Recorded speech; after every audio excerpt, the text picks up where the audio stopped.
Hello folks, welcome to the Echo Airsoft channel here on YouTube. My name is Chris, and today we are going to be doing the first video which is on the channel, which is an unboxing from Gunfire. You might be able to see it off here to my left. So it's a total of €500 worth of stuff from Gunfire. Be unboxing it today. Not going to talk about any stuff in it. There's going to be some reviews later on down the line that we will be able to hopefully get up on the channel. Please, the first of many videos. You'll have to forgive any sort of bedding in problems and things like that. So yeah, let's get into it. Okay folks, as we can see here, the box that the items actually come in. I've actually opened this because it had all personal information here at the front and it has an invoice inside, so that's the reason why it's been opened already. But if you were to receive this box, it would be covered in gunfire tape, which has a nomenclature surrounding the website. So that's just something to be wary of. That I have actually already opened this, but I haven't actually unboxed it yet. So yeah, just to have a look at the box, what it looks like from the outside. So that's basically how it will arrive to your door, minus the gunfire tape that would normally secure the box actually closed. Okay, so I have the actual box here in front of me. I'm going to start off with some of the smaller stuff first, probably, yeah. Okay. So, in the box, we have, okay, first thing out, little small box, and inside this, I think I know what this is. Yeah, okay. So this is actually a part for another thing that's actually within this box. It's a VS25 tubular handguard for an AK105. So probably have given away what is actually in the box. That's actually worth all the money. I think I got this on sale for about €45, I think it was. So it was a good deal. This is the not the SEMA version, it's the LCKT version, because I think that there is a difference between the measurements between the AK that I have and the SEMA versions that you normally get. So I'll just actually put this behind me here. Nothing's getting damaged in this anyway.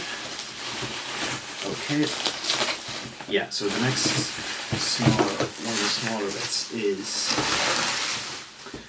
an upgraded foregrip for an AK series. So I am planning on doing a few upgrades to some of the AKs that I have.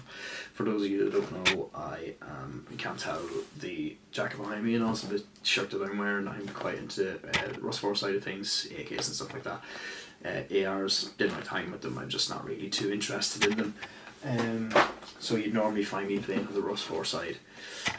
Yeah, so the next thing is a spare, let's see if that'll focus, yeah, that's spare key mod rail system to go with the VS25.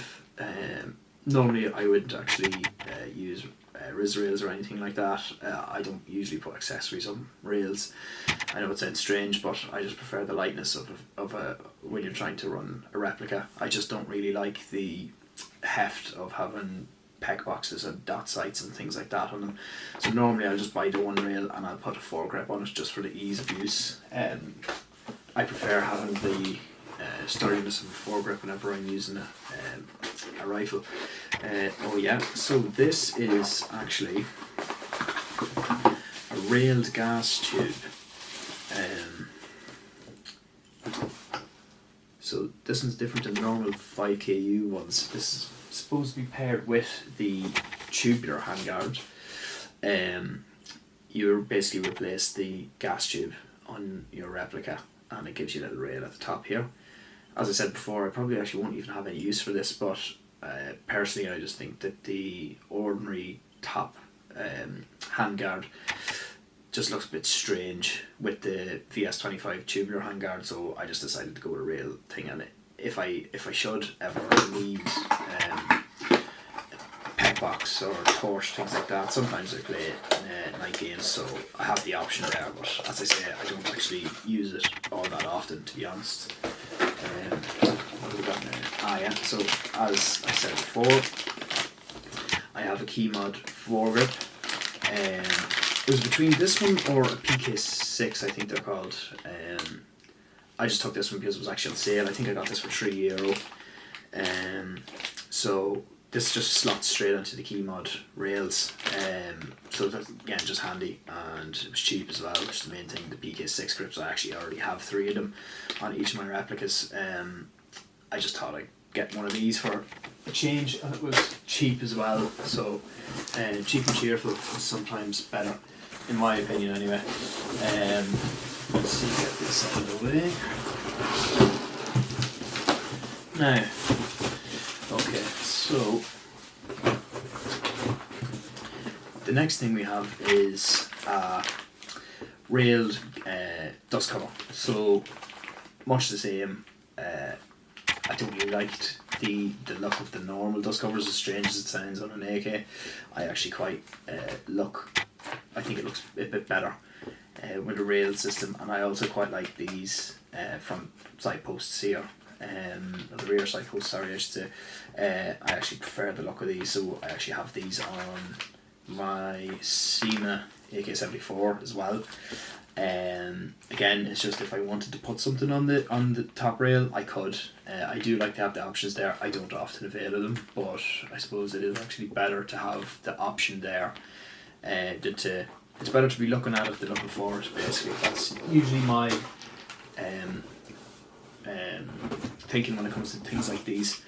So the next two things together. So I've got 2 Arcturus mid caps, 150 rounders, I think they are. So yeah, they can either be 150 rounders or 30 rounders, the real cap or mid caps. I got these for my E&L AK-12 because for some reason the E and L AK-12, well mine one certainly anyway, doesn't seem to like taking any other magazines except either E&L ones, the ones that it comes with the AK-12 polymer magazines, the Magpul style ones, the newer ones, or Arcturus magazines. It will not take SEMA magazines. It will not take any other Tokyo Marine magazines. It won't take any magazines. It won't feed them. It won't even keep them in.